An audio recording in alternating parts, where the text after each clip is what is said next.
It was a great session, a really nice audience, and I was delighted to be here. I think I really had three main themes. The topic was collaborative leadership.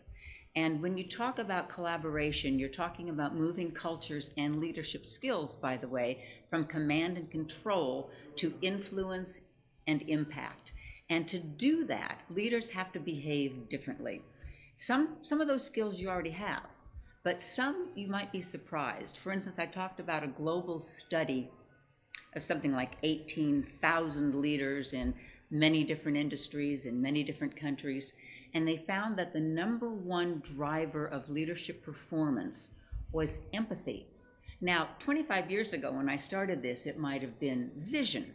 Are you a good visionary? Can you clearly articulate that vision? Is it compelling? Today, that's still important, but being empathetic is even more important. Now, that's a skill set that a lot of leaders haven't thought was valuable and really haven't acquired. So that's one kind of skill. I think that the other thing that I found was some research from Google, I think it was called the Aristotle Project, where they looked at 180 of their teams and said, what makes a great collaborative team? Now, this is a tech company, and they didn't say it was technical expertise. They didn't say it was IQ. They said it was social sensitivity.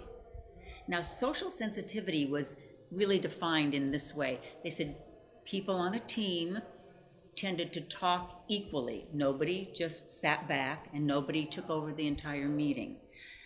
But the other thing, which I loved because I have a specialty in this, was they said social sensitivity was also the ability to pick up on cues from other people, including reading their body language.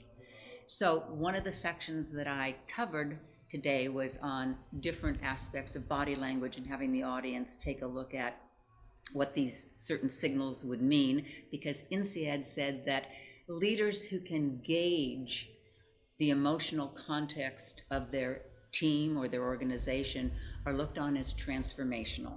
So if we're looking at transformational leadership skills, reading body language is definitely one of them. I think the kind of leaders that are having the most success in any kind of organization are those who inspire loyalty.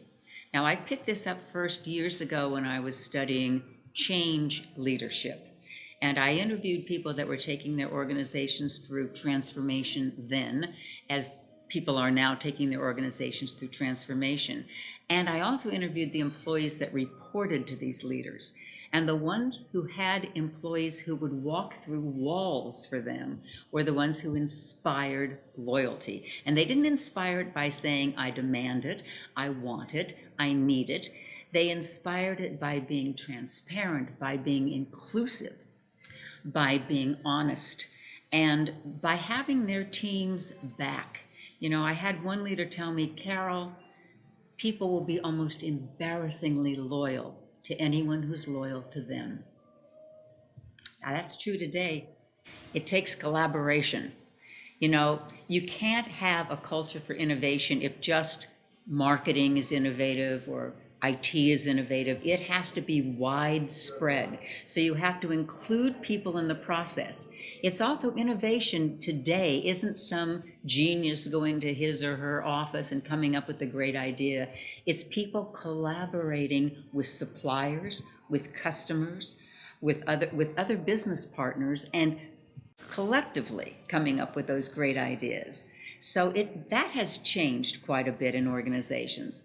And I think that IT leaders, just as any other leader, are leading people. Sometimes we get so pulled into the technological aspect of the job that we forget that people are people. So I go back to the Google study, social sensitivity. Who'd have thought that in, a high-tech organization, that would come out as the number one driver of great collaborative teams. So if you're going to be a great collaborative leader, you have to embody that, you have to know how important that is, and you have to encourage that in your teams.